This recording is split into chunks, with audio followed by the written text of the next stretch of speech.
of dubs and L's. Mm, We're gonna fire up a few NFL debates about some of the eliminated teams this week. here we go. Um, so let's kick it off right away. So our New York Giants had a very impressive victory over the Minnesota Vikings.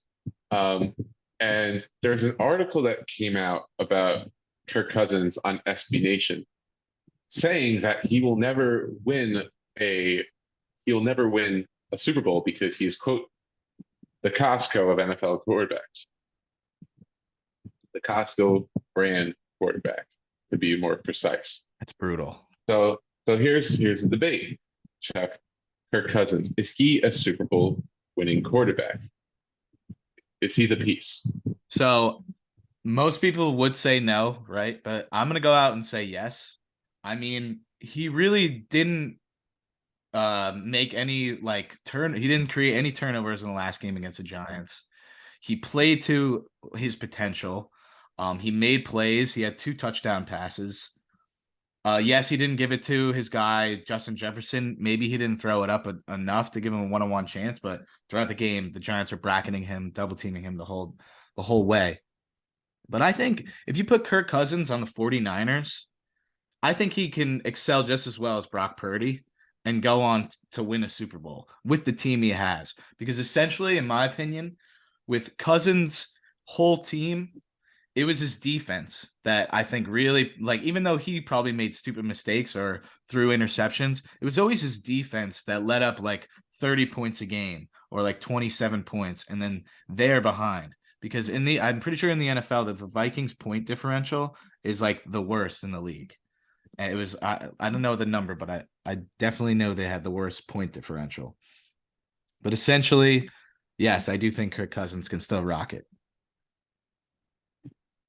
Uh, Chuck, I'm going to tell you why you're very wrong. Mm-hmm. Uh, Kirk Cousins has had an awful record in primetime games in his career. We know that already, but it's very it does he show up in the big moments, It's or super does he apparent. Yeah. or does he stat pad against the lower tier teams of the league? I mean, Kirk Cousins, he didn't have a bad game by any means. Um, versus the Giants, he actually put some really good numbers. He was turnover free, and he hit Pat. I mean, he didn't hit his best receiver, but he hit Hawkinson well enough to keep moving the chains and keep them close despite the bad defense. But it really comes down to those clutch moments. And on a 4th and 8, you throw a check down pass. Um, where was this earlier in the year when you played the Bills and you threw it to the line to gain and then your receiver made something happen?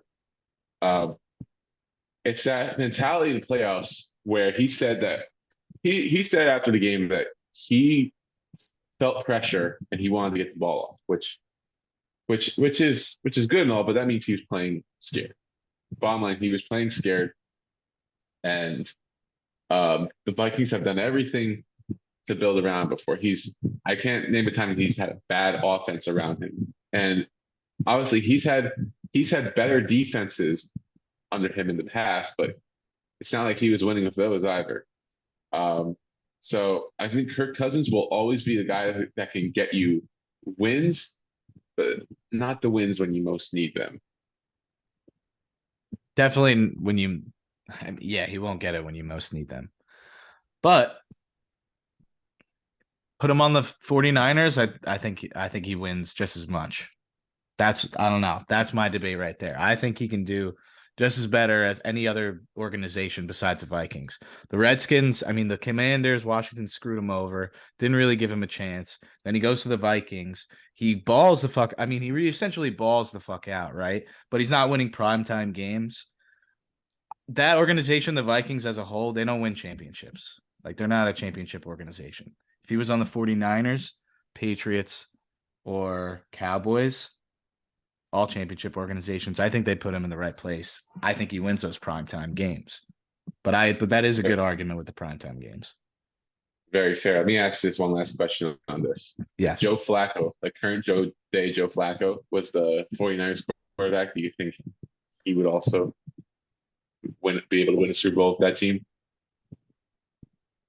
I think so too, There's dude. I think so too. O-line also goes a long way. My prime example is Tom Brady. I will never say, I'll say, okay, Tom Brady's a GOAT. Yeah, 7 Super Bowls, whatever. I don't really care. I will always say this, though, about Tom Brady. Luckiest career to ever happen. Now mhm. I'll put it at that. But it's let's better let, be let's lucky to be better be lucky than good. let's segue into that. Let's talk about Tom Brady a little bit. Yeah. So he flamed out in the first round of playoffs. It looked really bad. I mean, he was just making stupid mistakes. Starting with the interception in the first quarter, where he threw into Yes. the back of the end zone, miscommunication with the receiver. And he's just been. It wasn't just this playoff game. He's been inaccurate the entire year, um, and seemingly just like he's playing with fire, but like um, it doesn't seem like he's enjoying the game as much as he used to. It seems to be frustration a lot. So here's the question, Chuck. Mm-hmm. Should Tom Brady retire?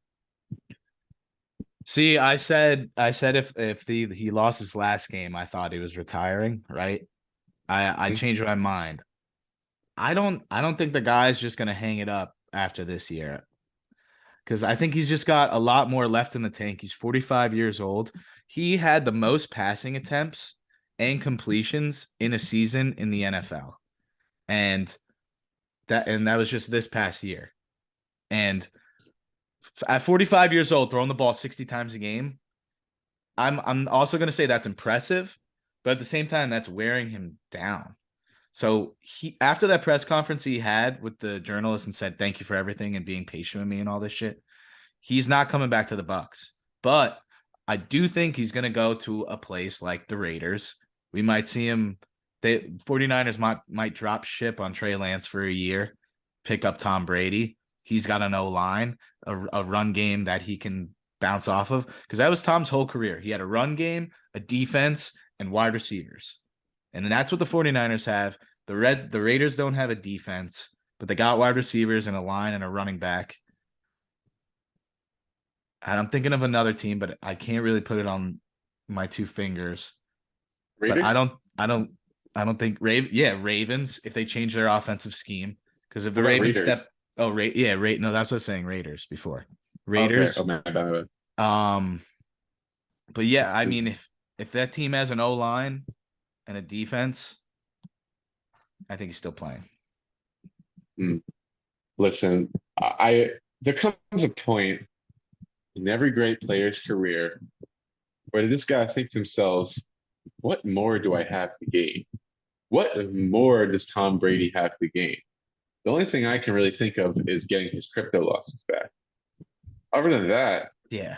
like he's just he's living long enough to make himself the villain, essentially. Mm-hmm. Or like I think it's just best for his legacy to just take a multi-million-dollar broadcasting deal, which he will get automatically. It'll be handed to him as soon as he puts in his retirement papers. 100%. Um, because I can't see him go out like this. I mean, we talk about talented teams, but this Bucks team has so much talent. Great running backs, great receivers, great defense, full of veterans. I mean, offensive line was shaky, but I mean, this past game he got his star center back.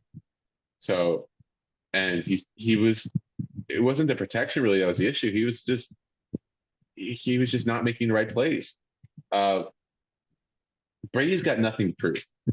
Uh, would I would it hurt to see him come back? I guess not, but um, I think if he hung it up now, everyone will still say he's the greatest player of all time. If he keeps going, he keeps just ruining his legacy like this, then I don't know, it's just not a good look. Uh, I think Brady would go out now, and we could say he never had a bad season in his career, and just leave it at that.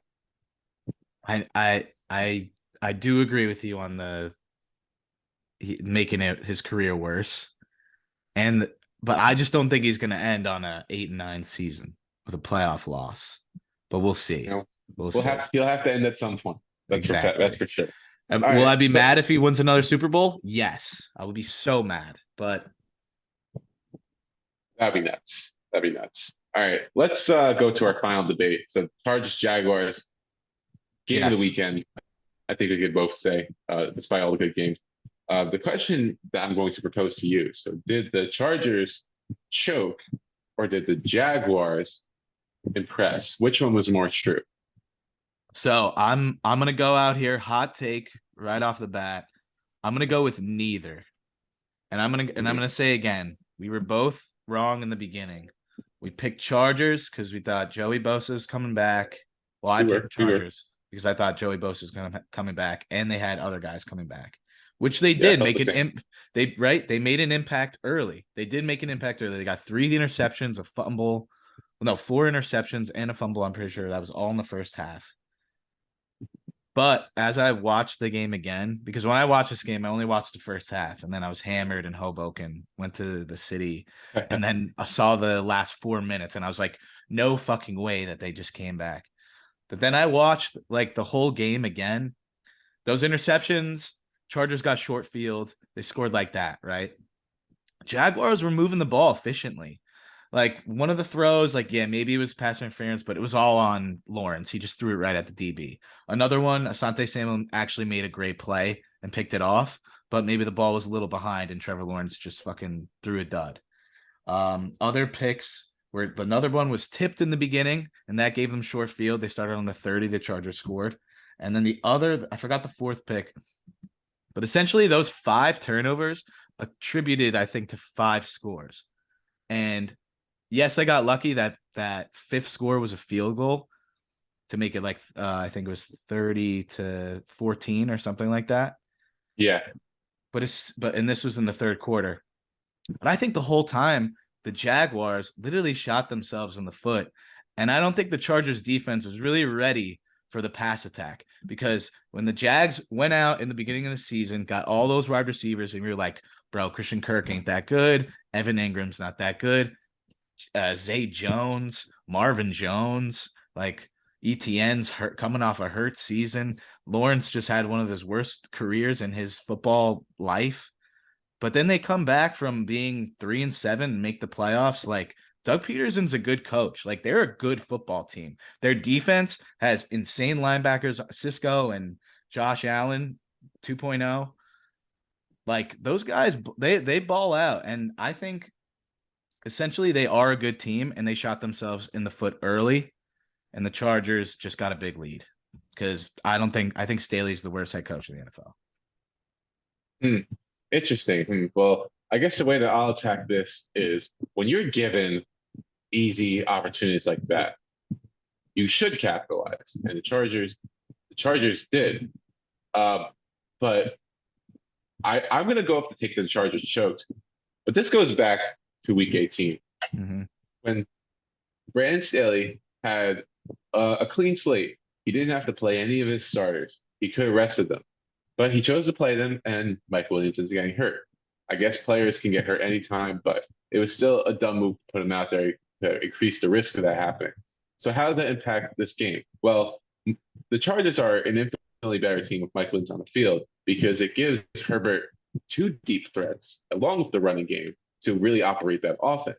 Now you got one major threat and a couple of viable receivers. But what happens in the game? DeAndre Carter gets hurt. He's their he's their third option at this point. Yeah. So he's their third option at this point. Uh, he gets hurt, and then they have their third string receiver, who's like the only guy left to take his place, Michael Bandy. And they run a sweep play on a third down to try to pick up a critical first, and it gets stopped short. Uh, so Brandon Staley is essentially putting the same. He would normally put Carter in that situation, but he put the backup receiver in that situation to run it with him instead of maybe going to Eckler or going to getting Allen out in the flat. Um, the Chargers were gifted points, and they with all the talent they have on that team, they still couldn't find a way to put up points. Yes, the Jaguars. I also think the Jaguars were impressive in the comeback, and Trevor Lawrence showed great resilience. But this is really about the Chargers uh, blowing an opportunity to really make an impact in the playoffs. And that started in week 18 and it culminated in the finish of that game.